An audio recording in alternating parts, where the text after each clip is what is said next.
Hello students, please subscribe the channel, drop a like, share and comment. This is exercise number 14 of the Progressive Monthly Magazine, December 2022 on the speed of 100 words per minute. Start.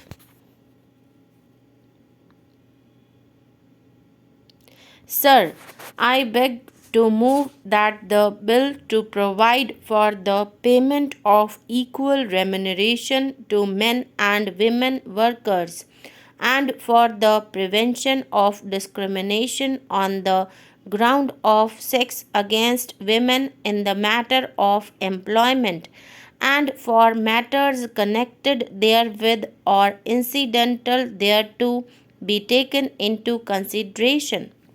A significant measure taken by government in recent months has been the promulgation of the Equal Remuneration Ordinance, providing for the payment of equal remuneration to men and women workers and for the prevention of discrimination against women on the ground of sex in the matter of employment and for other connected matters. This measure is significant not only because it coincides with the International Women's Year and brings us fully in line with accepted international standards, but also because it brings immediate relief to millions of our women folk employed or seeking employment. As most of these women belong to the weaker sections of the community and are largely employed in agriculture and unorganized sector of industry, it is only appropriate that this measure was taken on a priority basis as a part of the government's policy of improving the condition of the weaker and exploited sections of the community. Although we in India have always held our women in high regard and given them a position of importance in society, their contribution to the economic life of the community has been fully appreciated, but a radical change in attitudes has been brought about by the nation's struggle for independence. India women, by their active participation in the country's struggle for independence, have earned their rightful place in the community and won their legal rights without the need for any aggressive movement.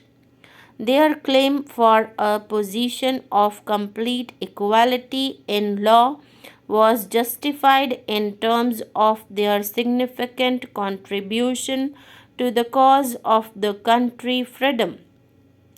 It was fully recognized by the founding fathers of the Indian Republic.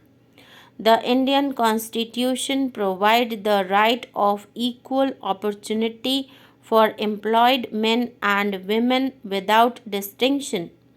Article 15 of the Constitution prohibits any discrimination on grounds of sex, and Article 39 of our Constitution of India envisages that the state shall direct its polity, amongst other things, towards securing that there is equal pay for equal work for both men and women.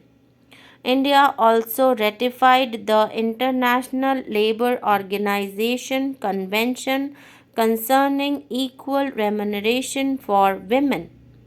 The Act does not specifically provide that wages to be paid to men and women workers should be equal. Consequently, different rates of wages were laid down in several cases at the time of initial fixation of minimum wages. Besides, there is no restriction on the fixation of different rates of wages for men and women in the sectors not covered as a result of bipartite or tripartite negotiations or arbitration awards could be different for men and women for similar jobs. While over the years there has been some narrowing down of the difference in wages of men and women workers' wages, disparities on grounds of sex still exist in the country even after years of the ratification of the International Labour Organization Convention. The National Commission on Labour, while noting that the fixation of statutory minimum wages has tended to narrow the gap between men and women, observed that wages discrimination between men and women still prevails in certain sectors like agriculture and unorganized industries. The Committee on Status of Women in India also strongly recommended legislative action in this regard to provide for equal pay for equal work. Honorable members of this august House have on several occasions expressed their feelings on this matter and have urged immediate and effective remedial action. The matter was discussed at the 25th session of the Labour Ministers' Conference held in September last year.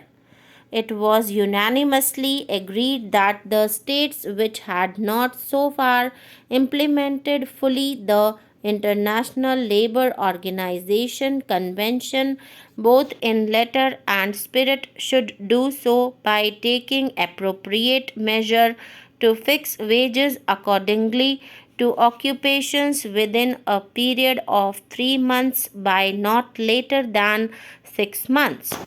It was also suggested that statutory provision be made to prevent bipartite agreements fixing different wages rates for men and women workers.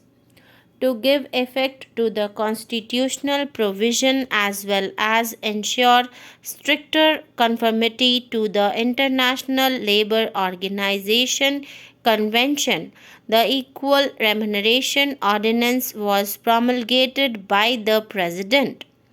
It was much needed and overdue measure designed to benefit a large number of women labor, and it was felt that any delay in promulgating the ordinance would affect adversely the interests of women workers.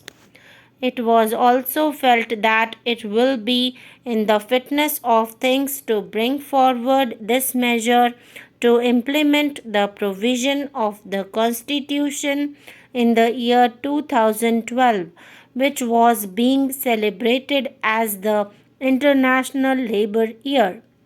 It is proposed to replace the ordinance by an Act of Parliament. So the bill was introduced in the Rajya Sabha.